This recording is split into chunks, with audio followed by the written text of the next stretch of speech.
Okay folks, it's What You Think. Coming to find out what you think. The article reading today will be from Newsweek by Andrew Stanton. Fair use. Supreme Court gets January 6th defendant out of jail. A man convicted of charges related to the January 6, 2021 riot at the U.S. Capitol is getting out of jail early due to the Supreme Court taking up a case that may affect the sentences of hundreds of defendants.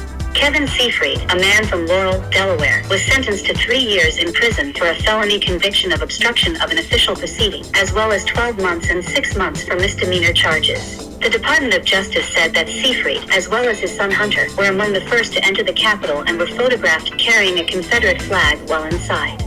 That obstruction charge is at the center of a case picked up by the Supreme Court. That case, Fischer versus United States, challenges the DOJ's use of the obstruction of an official proceeding charge, which has been used against January 6 defendants for allegedly disrupting the Electoral College certification. After the Supreme Court agreed to hear arguments in the case, some defendants filed for release pending the final ruling. On Tuesday, Judge Trevor McFadden ruled that Seafried can be released from his prison sentence awaiting the court's decision. According to court documents, McFadden determined that Seafried does not pose a flight risk or a danger to his community, and that his appeal was not for the purpose of delay and raises a substantial question that is likely to result in a reversal, new trial, a non-custodial sentence, or a custodial sentence that will have ended by the time the appeal is decided.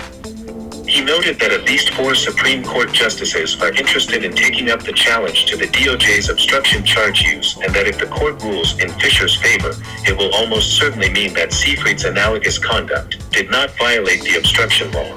In that case, Seafried will be left serving only his sentences for the 4 misdemeanor convictions. But by the time his appeal has concluded, those custodial sentences will have likely concluded, he wrote. However, he wrote that his sentence for his misdemeanor charges would be over by May 31st, 2024, and that he should, therefore, be released on or around that date, ruling that 1-year sentence is likely adequate. Newsweek reached out to Seafried's lawyer for comment via email. The ruling comes just a week after a federal prosecutor warned that January 6th defendants' appeals based on Fischer could backfire. U.S. Attorney Matthew Graves wrote in a court filing last week that if the Supreme Court sides with Fischer, the government could request consecutive, rather than concurrent, sentences for defendants' misdemeanor charges, which in some cases may not necessarily result in a shorter prison sentence.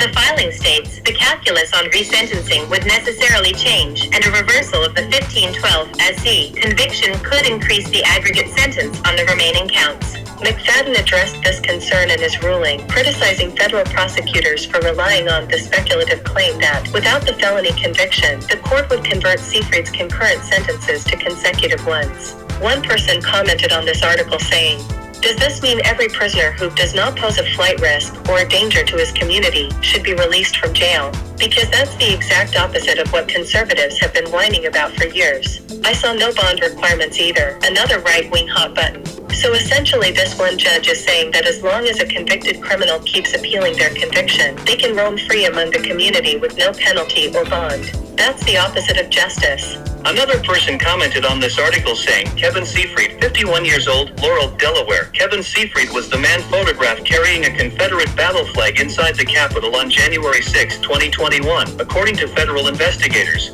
He was there that day with his son, Hunter Seafried, who was also facing charges. In interviews with investigators, both confirmed participating in the breach of the Capitol.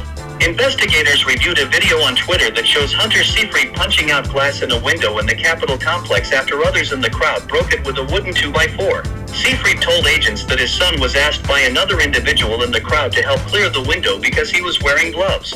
Once the window was cleared, the crowd, including the Seafrieds, entered the Capitol building. Seems like you should have gotten more than 3 years. Okay folks, that's all for this one, but let me know what you think in the comments section. Should Kevin Seafried have been released? Should the Supreme Court be picking up these cases?